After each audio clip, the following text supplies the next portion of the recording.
여러 종목군에서 이제 좀 숨통이 트이고 있습니다. 주식할 만한 상황이 2분기 시작부터 펼쳐지는 걸까요?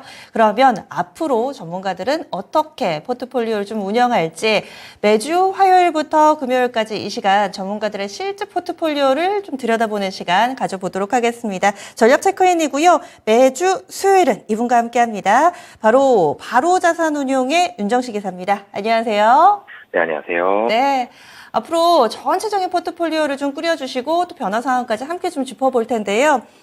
포트 운용 전략은 어떻게 세우셨어요?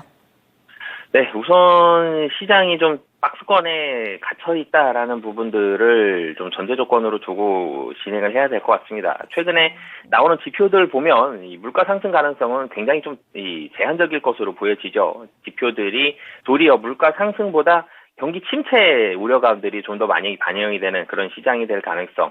그러니까 배드 뉴스는 배드 뉴스고 굿 뉴스는 굿 뉴스 이렇게 어떻게 보면 좀 단순해지는 그런 시장.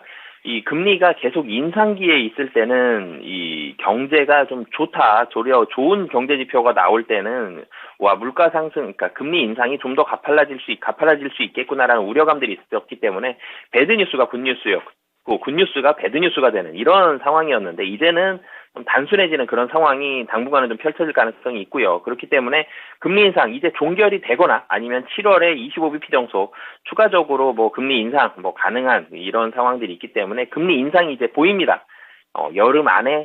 여름 더위가 끝나기 전에 금리 인상 끝날 거고요. 그리고 이제는 그 다음에는 시장이 바라보겠죠. 금리 인하에 대한 시기를 좀 바라볼 것으로 보여집니다. 미국에서 다시 금리 인하 얘기가 또 나오고 있죠. 23년도 금리 인하 얘기가 계속적으로 좀 다시 한번 나오고 있기 때문에 물론 이제 FOMC에서는 계속 부인을 하고 있죠. 금리 인하 없다라는 부분들 부인을 하고는 있지만 이렇게 경기 물가가 전체적으로 좀 이제는 물가는 잡혔고요. 고용이 침체되어 있는 상황, 경기 침체를 걱정하는 이 우려감이 조금씩 더 커진다라면은 이 금리 인하까지도 좀 고려해 볼 수 있는 그런 상황들이 될 수 있기 때문에 하지만 지금 단기적으로는 경기 침체를 좀 걱정을 하는 경기 침체에 대한 뉴스가 나오면 이러이러한 이유로 인해서 이런 지표가 좋지 않다. 이런 상황이 좋지 않다. 그러면 주가는 좋지 않게 반응할 가능성이 좀 높습니다.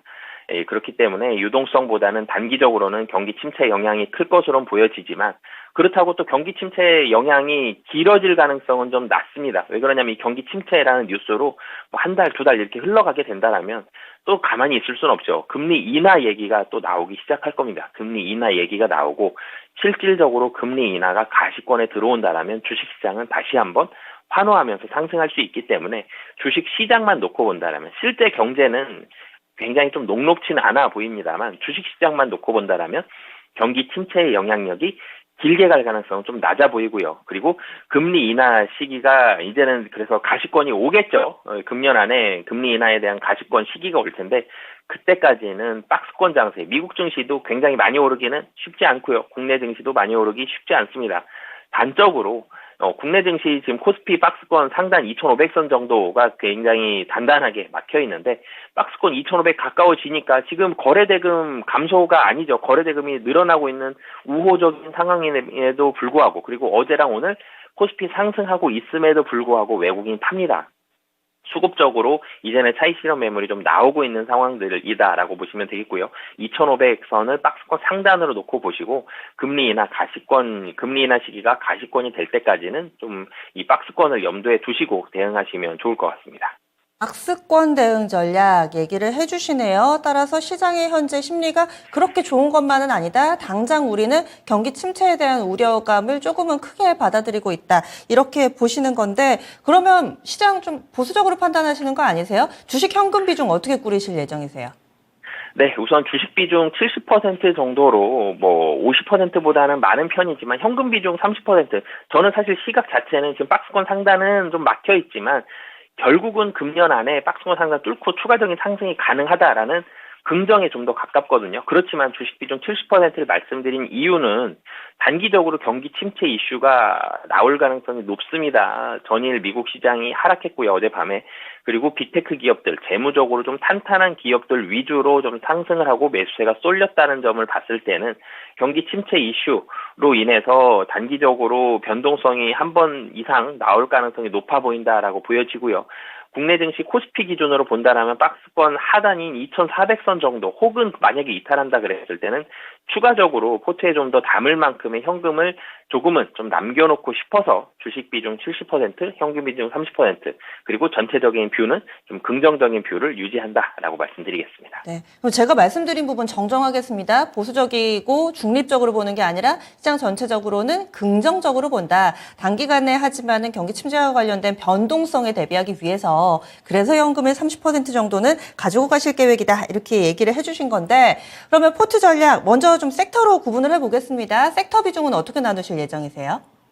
네, 어젯밤에 미국 시장에서 반도체 중국 이슈로 인해서 좀 하락하긴 했지만 반도체는 23년도 주가적인 면에서는 가장 큰 줄기, 상승에 대한 가장 큰 줄기가 반도체가 될 가능성이 매우 높은 상황입니다. 물론 이제 삼성전자 잠정 실적 이번 주에 나옵니다만 안 좋게 나오겠죠. 반도체 적자 한 4조 원 나올 거고요. 안 좋게 나올 거지만 이후에 추가적인 발언 나쁘지 않을 걸로 예상이 되고 있고요. 그렇기 때문에 반도체 25% 그러니까 전체적으로 반도체의 비중과 그리고 2차 전지 제가 주식 비중 70%라고 말씀드렸는데 70 안에 반도체와 2차 전지를 가장 큰 줄기인 25% 정도 잡으시면 좋을 것 같고요. 그리고 2차 전지도 마찬가지죠. 전기차도 산업 자체가 성장을 하고 올라가고 있는 중이기 때문에 안 담을 수가 없습니다. 2차 전지는 가장 크게는 셀업체 위주로 좀 담으시고 그 다음에는 대형주 위주로 좀 담으셨으면 좋겠고요. 만약에 중소형주로 간다라면은 장비주들 쪽으로 소재업체는 조금 부담스럽습니다. 지금 신용 잔고가 코스닥이 굉장히 좀 높은 상황이기 때문에 이 반도체 소재주 특히 최근에 좀 많이 오른 종목들은 조금 부담스럽다라고 보여지기 때문에 소재주를 제외한 나머지 2차 전지 쪽이 좀 좋다라고 말씀을 드리겠고요. 그 다음은 마지막은 중국 리오프닝 관련한 종목입니다. 그 중에서도 이 LCC 저가항공 쪽으로 LCC는 중국이 리오프닝이 지금 시작이 되고 있는 단계인데 중국 쪽의 실적이 굉장히 많이 기여도가 높은 상황은 아닙니다. 그럼에도 불구하고 실적이 폭발적으로 늘어나고 있죠. 동남아를 중심으로 한 수요가 많이 늘어났기 때문에. 근데 중국까지 된다라면 굉장히 실적이 더 한 단계 더 레벨업 가능하다라는 부분들이 있기 때문에 반도체 2차 전지, LCC 이렇게 25, 20 전체적으로 70 맞춰서 포트 비중 하시면 좋을 것 같습니다. 섹터 구분은 이렇게 됐고 여기 내에서 종목을 고르실 때는 어떤 점을 우선으로 보세요? 실적으로 우선으로 보세요? 덜 오른 종목을 고르시나요? 사실은 실적이 우선순위는 1번인데요. 실적이 좋은 종목들 중에서도 사실은 좀 더 차별화가 되는 요인은 주가였습니다. 주가가 좀 덜 오른 종목들이 좀 더 매력이 높은데요. 근데 이 1번은 어쨌든 실적입니다. 이 경기 침체 우려감은 항상 바닥에 깔고 갈 거거든요. 경기 안 좋습니다. 23년도 경기 안 좋기 때문에 경기가 좋지 않다. 그래서 실적이 굉장히 안 좋았는데 상승하거나 아니면 유동성이 풍부하거나 그리고 지금 좋은데 더 좋아지거나 이런 셋 중에 어느 하나라도는 가지고 있어야 되기 때문에 실적이 좋다라는 건 항상 1번으로 깔고 그리고 차별화되는 부분들은 좀 주가가 좀 덜 올랐던 부분은 좀 더 매력도가 올라갈 수 있기 때문에 가격적인 면 두 번째로 보시면 좋을 것 같습니다. 네. 혹시 다음 주 이 시간 되면 어차피 종목이 나올 거기는 한데요. 마음속으로 좀 찜해 놓으신 종목 있으세요? 네, 대형주 중에서 반도체 2차 전지 LCC 이렇게 되는데 가장 굵게는 반도체 그러면 사실 두 종목이 딱 떠오르는데 그 중에서 삼성전자 잠정 실적 이번 주에 나오는데 그 다음에 발언들 긍정적일 것 같고요. 그리고 2차 전지 같은 경우는 셀업체도 좋은데 셀업체보다는 조금 사실은 주목을 좀 덜 받았었죠. 최근에 차근차근 오르고 있는 LG화학이다라든지 그리고 LCC 중에서는 1분기 사상 최대 실적이 되고 있는 기내어까지 좀 관심 갖고 보도록 하겠습니다. 예, 마음이 급해가지고요. 다음 주 포트에 종목 나올 때까지 못 기다릴 것 같아서 살짝 질문을 드렸어요. 그러면 다음 주에 다시 뵙도록 하겠습니다. 오늘 말씀 고맙습니다. 네, 감사합니다. 네. 시장을 바라보는 뷰는 약간 차이가 있습니다. 어제 이 시간에 메리츠증권의 이익원 지점장 같은 경우는 굉장히 공격적으로 시장을 바라보고 있죠. 그래서 주식 비중 90%까지 하겠다. 10%도 현금이 아니라 개별적인 종목 플레이 하겠다. 이렇게 이야기를 했고 또 윤정실 기사 같은 경우는 약간은 그래도 변동성이 발생할 만한 가능성에 대비해 30%의 정도 현금을 갖고 있는 것이 낫지 않을까. 이렇게 전문가들도 같은 시장을 바라보지만은 시각이나 대응 전략에 있어서는 약간의 좀 차이가 있습니다. 이런 부분들 관전 포인트로 보신다면은 이 전략 체크인 더욱더 도움이 되실 거예요. 시장 분위기 좋습니다. 현재까지 다양한 투자 판단에 대한 도움 말씀드렸고요. 종목의 상승 하락을 보장하지는 않습니다. 지금까지 여러 가지 도움 말씀드렸으니까요. 오늘 하루도 성공 투자하시기 바랍니다. 함께해 주신 여러분 고맙습니다. 계좌는 마케팅이었습니다.